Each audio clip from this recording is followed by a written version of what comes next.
nggih nggahke rega to kuwi. Ha iya.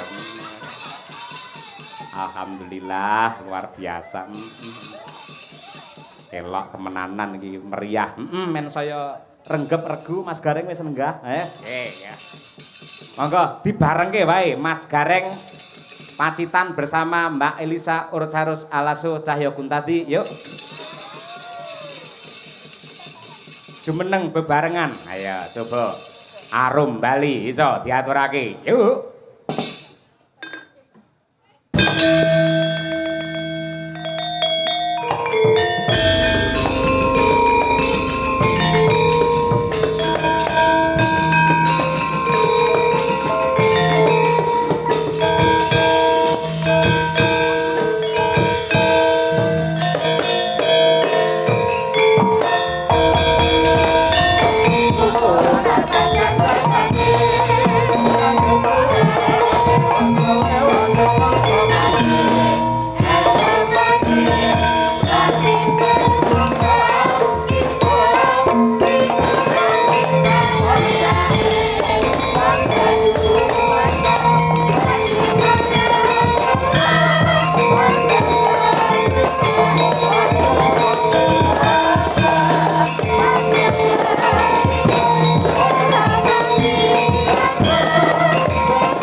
Lagi iki lho wayangan diringi drone saka Iran ya iki.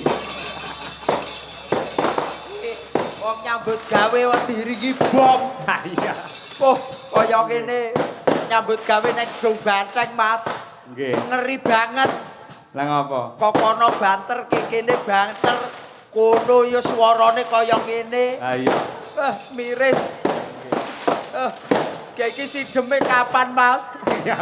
Iki Manut panitia dawuhe iki mercon iki nganti jam 4 esuk. Lah nggih, ora masalah aku wis lunas kok. Ora dagel ora apa-apa. Boleh. Sing penting mercone entek yo. Nggih, ya. Iki selamat ra to, Nduk? Selamat Mas, tenangno pikirmu. Iki selamat tenan Kok apa nek ora? wedi tak kempet kowe ndelikone kene. Oh ya. Iki selamat tenan apa ora to, Mas? Selamat wis rahayu, wilujeng. Nggih. Tenangno pikirmu. Tombo teko lara minggat. Ora Selamat Iki muga-muga. pakromatan kagem panjenengan lho. Ya kurmat kancane lho keweden, Mas. Lah ngopo? Lah iki lek bledos ndasku ora entek. Oh ya, janten. Ora, awake dhewe iki malah diajari bersyukur marang Gusti ingkang nyipta jagat. Lah kok ngoten. Sing biasane perang kaya ngene iki lak Timur Tengah. Nggih, leres. Iran, Israel musuh karo Amerika. Nggih. Upamane ning Indonesia nek perang kaya ngono, wayange tidak ada. piye nasib awak dhewe ning nganti wayang? Ya awake dhewe nasibe ya gur delak-delik ning jero gentong. Makane aja nganti ana kaya ngono ning kene ya Mas didongakne. Ayam tentrem, karturo-tro rahardro. Katurora. Katro trem lan raharjo. Kabeh ayam trem Tentrem nyawiji gotong royong. gotong royong. Ya ngono kuwi dongane, sing penting dongane, salah koto-koto wis biasa. Kata-kata. Rasah mendeli. Ya ora Aku ki nyawang kamu tuh pusing loh aku janjane. Lah nyapa? Motomu ning ndi ngono lho. Lha fotoku nang kene. Lah kan kalau Gareng itu enggak tahu iku maniknya itu ning ndi ngono kan mumet aku len. Kowe pengen arep dudoi manikku ngerti nggone piye? Iya Mas. Culeken. Kok nyambut gawe karo iki ping pindho ameng-ameng nyawa terus, Mas. Lah pancen ciri khas Gareng niku lak kira, nggih to, tangane ceko, sikile ceko. gejik. Lah kok iki nek Gareng ora gejik sikile piye maksude? Aku wis mari kok, Mas. Ngopo kok? Iki lho, wayang kulit sawangan iki lho. Sikile Kuwi. gejik iki lho. Sandale. Tangane ceko, kira. Kira. Kuwi Gareng ngowahi pakem lek ngono kuwi. Ya wis aku tak gedan. Cok kelingan. Ra. Lah kok Ora, njaba Mas. lapangan nganti tekan kene gejik bareng munggah panggung ora gejik, ora ngono. Wong aku ane kono ora gejek kok Mas saiki usume. Lah apa? Lho bego lho wisan. Waduh. Kok kandhani kok paling boten ngeten iki nggih barokah ingkang kathah nggih Mbak Elisa. Iya Mas, saged sowan wonten laladan Kedung Bantheng. Elok. Kena diarani tegese teng mriki Kedung Bantheng ke kedunge wong seniman, kedunge wong budaya sak kutha Ponorogo. Iki kabeh iso budaya iso seni kabeh. Elok. Mula kena diarani jenenge kene iki jenenge Desa Lepen Bison. Lepen Bison kok iso Lepen Bison? Kedung ki apa? Kedung Lepen. Bison? Pantai. Nah. Alah kok Tegese ayo kuwi Lepen Bison. Lepen Bison Kedung Panteng. Kabeh do apal-apal ya Nduk ya. Neng transit nuwun sewu kula kali Mbak Elisa. Mbah Kasune ya nom-nom. Ya. Sing Mbah Wone ya nom-nom. Nom-nom. Pak RT-ne nom-nom. Nom kabeh. Aku sing apal gur Mbah Kasun siji, Mas. Sapa? Pak Amin. Apa Pak Amin? Pak Amin ki kepala dusun Sekuwung ngono kok. Kok apal sampean? Alah aku rono kuwi tenan ping 3. Gareng. Alah ya tuku kopi to, Mas. Oh, tak kira Nggih. ora. Nadyanto Mbak Lisa sampun dangu sanget Dung Bantheng menika mboten wayangan. Ijik, Ning leres. menika sampun menjadi cita-cita warga masyarakat akhirnya bisa terwujud pada malam hari ini. Nggih. Jenengan presani sak lapangan penuh kaya ngoten niku Dung Gebek Bantheng. banget tumplek-blek aku ra iso melebu tadi sampai parkir nih aduh. Kita di mau masuk sini kudu biak pe nonton kuwi saking kebake tumplek-blek. Tumplek blek, Ya, tumplek blek. Ya, tumplek-blek itu sampai banyak saking banyaknya penonton. Penonton. Makanya tak dongake Mas. Ya, dongake, Mbak. Mbak. Kene, dongake. Warga Mosorokot sedoyo lan sapa kemawon sing ngumpul wis ningali nonton pertunjukan Ringgit Wajucul dalu menika. Reng gareng. Apa? Aku krungu omongane Elisa suwi-suwi kok asam lambung to. Aku ora mau gerak asam lambung, Mas. Apa? Stresku kumat. Pak Cahyo tahu enggak? Enggak, apa? Enggak tahu. Enggak tahu. Enggak tahu. Enggak tahu. Pantes enggak tahu. Karena jodoh tuh emang enggak ada yang tahu. Sik Rene, kowe jarak aku. Rene. Sah, ora usah ngalih Rene sik. Nggih. Kono. Rene sik. Kono. Ora. Empuk rong Mei Rene sik, ayo. Kono melu bapakmu kono. Melu kono. Sik, piye. Aku tuh enggak izin Bu. Halah ora usah izin. Bebas. Buka cilik ya ini santai ngene lho. Kon. Ngene, sampean ngomong piye mau? Jodoh piye? Aku kan tanya, kan tadi aku ngomong-ngomong. Terus Terus Pak Cahyo enggak tahu. Enggak tahu. Enggak Terus? tahu. Enggak tahu. Pantes enggak tahu soalnya jodoh emang enggak ada yang tahu. Yang tahu siapa? Yang tahu sih Maha Kuasa. Tuhan Yang Maha Esa. Yo. Toh. Itulah keagungan Tuhan Yang Maha Esa. Awake dhewe kudu bersyukur. Makanya. Apa wae wis saka pucuk rambut jempol sikil ditata kanthi apik. Leres. Jari iki lho, Mbak. Nggih. Driji wae digawe pisah-pisah ngene, ora mlumpuk dadi siji. Nggih. Lek mlumpuk nggih mangan angel to. Angel. Lah, ngopo sebabe jari iki digawe pisah-pisah ngene? Apa Pak sebabe? Demno rene, men iso ngene lho dadi. Pak Cahyo. Bentar. Apa? Aku iso sulapan. Sulapan piye? Aku iso gawe parfum, toh. Pak Cahyo seneng wangi apa? Wangi stroberi. Strawberry ya. Iya, siji, loro, telu. Nah, coba dibau.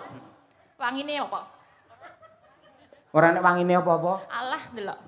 Alah, strawberry kok. Reng gareng.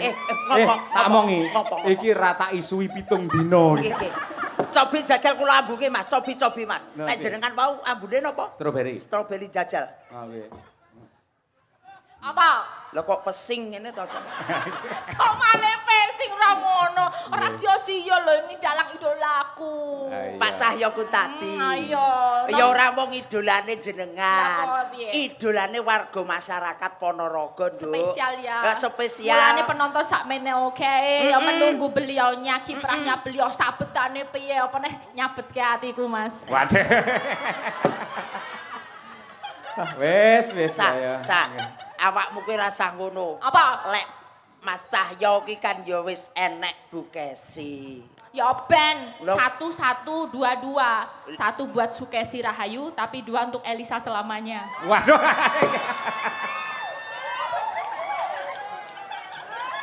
Aduh, bocah iki saya nekat e. Bareng kulino nge-gym saya nekat dhek maliane. Ayo. Kowe upamane Pak. dadi bojo sing kedua ya isih tetep tresno karo Pak Cahyo. Alah ya jelas tresno dino iki cacahe piro? Ana 7 ta Ana 7 tak gawe beda-beda. Senin Selasa Senin Rebo. lah, Senin. senantiasa mencintai Cahyo Kuntadi. Selasa. Ayo terus, ora apa-apa. Terus. Ayo.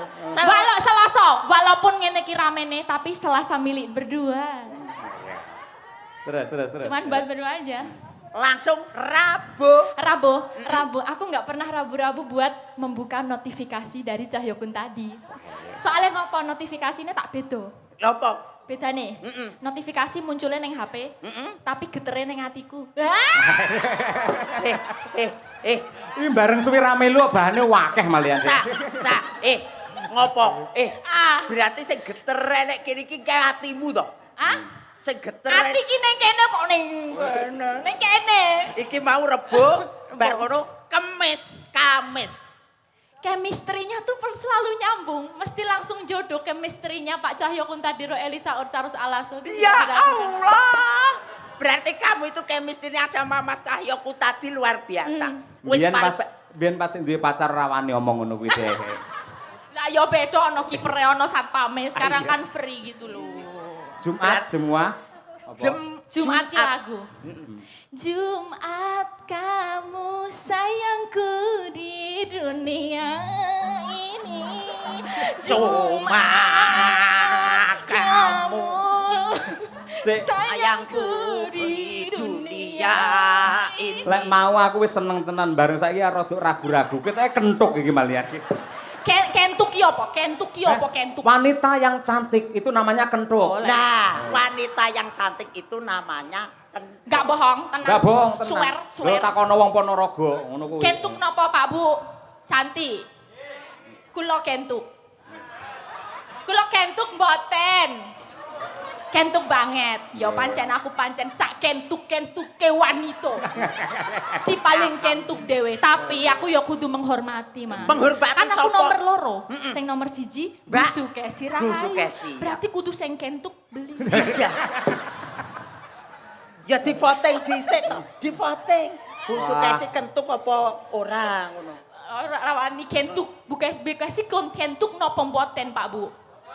Kalau Elisa kentuk napa mboten? Kentuk. Oh, berarti sing kentuk aku. Maaf ya, Bu. Pancen sing paling ayu kentuk dhewe Elisa Orcarus Alaso si Ratu kentuk. Paling kentuk. Alhamdulillah. Alhamdulillah. Terus apa mau terus e? Tekan apa sih tadi? Sabtu. Sabtu, cuman kamu Sabtu-Sabtunya di hatiku. Minggu. Apa keri dhewe? Kowe apa urung ngerti to, Sa? Minggu prai. Di saat dianjurkan pemerintah minggui prai jalan-jalan. Sesa kuwi mau Senin wis. Wis. Selasa wis, Rebo wis, Kamis wis, Jumat wis, Sabtu ya wis. Iki saiki kari dhewe Mas Cahyo ya. Minggu. Minggu ki prei dianjurkan pemerintah prei dienggo jalan-jalan pijet nek kesel. Lah jaremu mau Sabtu satu untuk kamu. Iya, Lah terus saiki Minggu. Minggu dianjurkan pemerintah tanggal abang prei. Wayahe pijet opo lah sak karepmu. Tegese iki ya artine kaya kuwi mau lek Sabtu satu untuk kamu ngono lho. Gek saiki Minggu. Minggu prei wah kandhani angel iki. Goblok banget kuwi gareng kena tanggal abang kok nekat ning ndi Abang kowe. nekat wae. Rasa ngopo-ngopo Minggu. Tegese niku kula kan negesti ngoten lho Mas Cahyo kados Senin niku wau kan nggih sae. Ah. Selasa ya apik, Rebo apik, Kamis apik, Jumat apik, Sabtu apik. Iki kali siji Minggu. Minggu prei ya Pak. Iya tanggal abang. Ki aku karo Pak Cahyo iki wis plek. Minggu prei napa mlebu Bu? Ah, ki plek. Minggu prei napa mlebu? Plek. Mlebu apa mlebu? Ketoke sing wedok prei ora kena dienggo. Asem kok ya. Lah ngono. Karo ndongake Mas. Doa terbaik untuk warga doa. masyarakat. Mas gareng dulu, Mas gareng dulu. Nggih, niki nuwun sewu ndongakne wong Kedung Badeng Mas nggih. Nggih. Aja keloro-loro nalika semono, apik atine nalika sakmene. Nggih. Mula mbiyen keloro-loro artine niku barang sing ora bener nemplok ning kawasan mriki. Ning alhamdulillah dulur Kedung Badeng sakmenika manggih kawilujengan kebagaswarasan selamat donya, selamat akhirat. Allahumma. Amin. karek awakmu. Selanjutnya Mbak Lisa, ayo doa yang Aku terbaik. ya doane kaya mau kan ciri khas kene pangtun. Pantun. Pantun. Pangpung. Pantun. Golek kreweng cacahe siji. Golek kreweng cacahe siji. Ya, masyarakat Kedong Banteng tansah nyawiji. Amin. Golek kreweng cacahe enem. Masyarakat Kedong Banteng tansah ayam tentrem. Golek kreweng ning wetan. Nyangitan. Golek kreweng nyang wetan. Terus? Masyarakat Kedong Banten diparingi ketentreman. Golek kreweng rupane ireng. Apa tegese? Wong sak Kedung Banteng sing wedok muga-muga meteng bareng. Aduh, ayo repot nek meteng barang bidane piye? Ya ketok ndase didelepne neh masyarakat Kedung Banteng Nggih. manggih kawilujengan kebagas warasan, selamat donya, selamat akhirat, kabeh usahane iso lancar. Ora ana bebendu, ora ana mala sing tumiba marang sapa wae. Leres. Mila bersih desa menika kejawi atur kurmat dumateng para leluhur ingkang babat wonten ing Dung Banteng. Dan yang terpenting adalah wujud syukur kepada Gusti ingkang nyipta jagat. Leres. Yang ketiga nenggih melestarikan budaya dan ajang silaturahim. Menawi bersih desa ngeten niki mbuh agamane apa, mbuh golongane apa, mbuh mbiyen nyoblos apa, ning yen wis kumpul dadi siji sak lapangan anane mung seneng ndonga bareng untuk kesejahteraan warga masyarakat Dung Banteng. Leres Mas, apa lu pedahe wong ki lek arep guntuk-guntukan. Nggih. Apa pedahe wong-wong arep plero-plerokan ora cukup sangka niku. Nggih. Kula persatuan dan kesatuan itu harus tetap dibangun Leres. supaya desa itu menjadi maju dan selalu menjadi idaman di Kabupaten Ponorogo. Amin. Nggih. Menika kathah sanget nawala ingkang tumibeng pangkon Mas Gareng. Nggih, Pak Cahyo. Saka katresnanipun sedaya para warga. Dari PJ Kepala Desa Dung Banteng Bapak Soni Saifullah SE ngersakake lagu Pepeling kalian Gala-gala. Dari BPD Desa Kedung Banteng ngersakake lelagon Ninggal Katresnan. Dari perangkat Desa Kedung Banteng request lagu Gadis Manis Kalimantan. Waduh. Niku prawan Kalimantan. Iya. Kalih negara angin apa iya? Wah, dan Nggih niki pun karo aku. negara angin. Heeh, negara angin. Tapi duka niku kula Nggih. dhewe nggih mboten mesti kok. Nggih, ngene Durna ngatas Maruta. Ayo nggih. Nyuwun lagu kagem sedaya, nggih. Saping Gunung Mbak Elisa, warga Kedung Banteng, nggih. Nggih. Terus saking Bumdes warga makmur Desa Kedung Banteng ngersakaken podang kuning kalian sesideman. Dari Bapak BPD Kedung Banteng kepada YTH Bapak Dalang kami mohon gending Kidung Wahyu Kolosibo kalian Kapilut dipun aturaken dumateng sedaya lembaga desa lan warga masyarakat Kedung Banteng. Semoga ayem tentrem dan guyub rukun. Amin. Terima kasih BPD Kedung Banteng. Nggih, menika lek mboten salah niku adikipun Pak Karyono. Oh nggih to? Nggih. Oh nggih. Nggih. Nggih.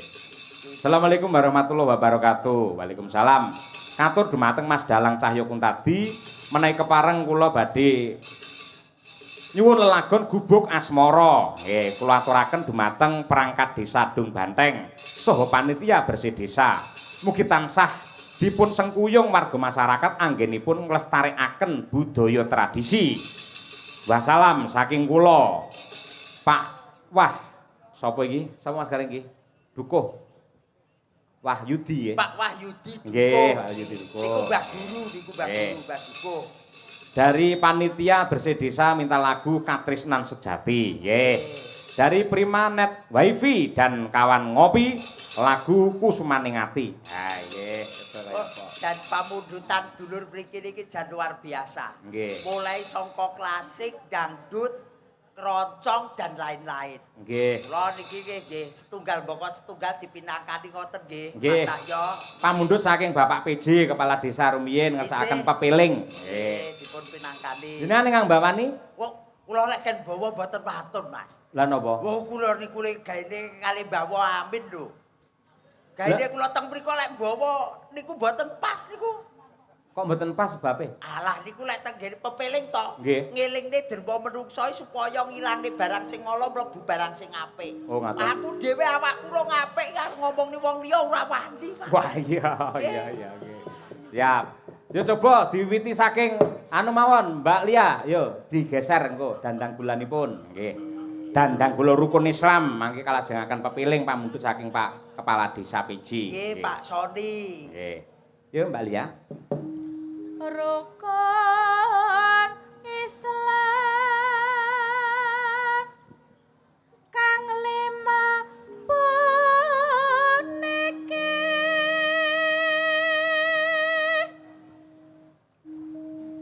katindakna mreng para sasema. Hop, nglerek Mbak Tri Hastuti Retnowati. Aja nganti ditinggalke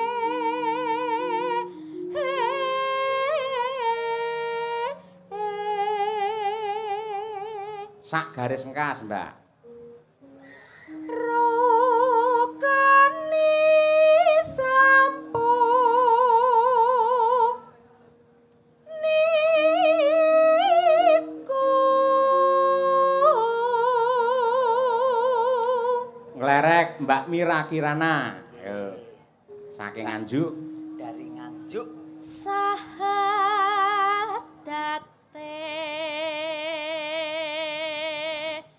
kang angka siji.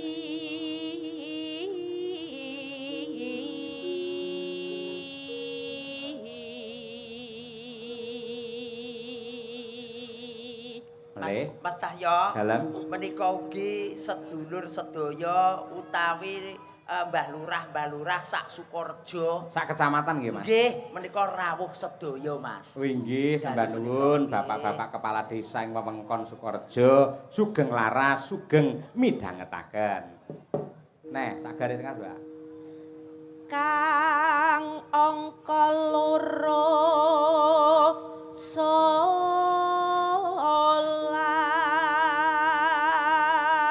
Mbak Dian. dene kang telu Sak garis melih. Ramadan nindake poso Bir kita. Yo. papat zakat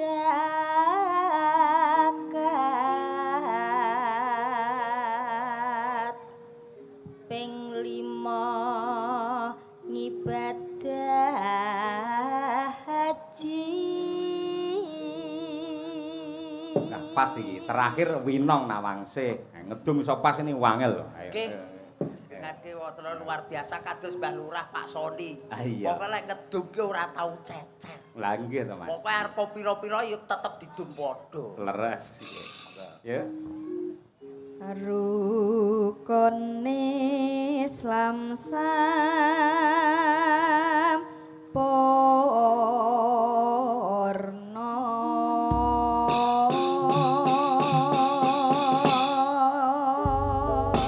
Nggih.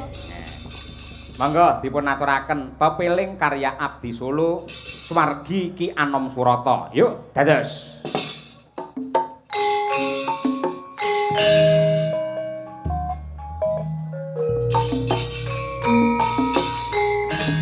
Mbak Mira dan juga Mbak Dian Munasiro. Monggo, seneng berdua. Mbak Tri Hasuti yang ketiga. Yuk.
Terima kasih Mbak Tutik, Mbak Mira, Mbak Dian Munasiroh.